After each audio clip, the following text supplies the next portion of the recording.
ඇස් දෙක අපේ අන්ධ වෙනවා කන් දෙක නොවැසී යනවා වකුගඩු දෙක නරක් වෙනවා මදු මේ ගොදුරක් වී දැනෙනවා ඒකේ වචනයක් අඩුයි ඒක එක්ක වැඩි වෙලා මේක ලියලා තියෙන්නේ මම ඉල්ලුවා මේක මේ හරියට ලියලා දෙන්න කියලා නෑ මේක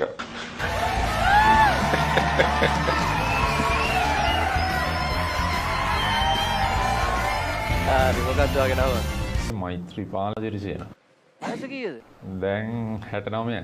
වා කොහේ ඉඳලාද? පොළොන්නරුවේ ඉඳන් කියන්නකෝ විස්තර ටිකක්. මම මේ ගමේ භාෂාවෙන් කියනවා නම් හොඳට කුණු වෙන්න බොන කෙනෙක්. Wow, really? Wow. එන්න මගේ ටීම් එකට. ගඳ ගහන්න බොන කෙනෙක්. අපටි අහා. ඒක නේ තා විස්තර තිබිලානේ කියලා නෑනේ. හරි සාමාන්‍යයෙන් 100ට ප්‍රතිශතයක් හැටියට ගත්තාම 100ට අඩු ප්‍රමාණයක් පිළිහිටන කටහඬක් තමයි ඔයාලට පිළිහිටලා තියෙන්නේ. ඉතින් ඒ අඩු ප්‍රතිශතයෙන් එක්කෙනෙක් තමයි ඔයා. මම ඔයාලට සුබ පතනවා. සහ ජයවා. ඔයාලට ලස්සන වොයිස් එකක් තියෙනවා.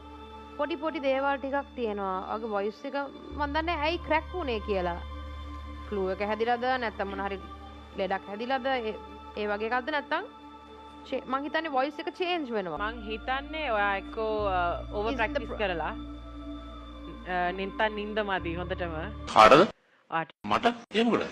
මට එහෙම නිින්ද යන්නේ නැති ගතියක් අර එහෙම මුත් තිබුණේ නැහැ නේ. හොඳට නිින්ද යනවා හැමදාම මේ ඇඳට වෙඩිච්ච ගමන් නිින්ද යනවා. කොහොමද කියන්නේ? ඔයාගේ ෂුවර් නැති ගතියක් තිබ්බ සමහර තැන්වල. ඉතින් ඒ දේවල් ඉගෙන ගන්න පුළුවන්. ඔයාට සින්දු කියන්න පුළුවන්. තව අපි ගොඩක් හොඳ කරගමු. මගේ ටීම් එකට ආවොත් ඒක කරගන්න පුළුවන්. මොන වගේ ගික්ටද කියලා තියෙන වෙන කම්පිටිෂන්ස් වල අමරබන්දු රූපසිංහ ඔයාලට පුළුවන් ද කොටසක් ගානක් කරලා පෙන්වන්න අපිට? අමරබන්දු රූපසිංහ අමරබන්දු රූපසිංහ අමරබන්දු රූපසිංහ අමරබන්දු රූපසිංහ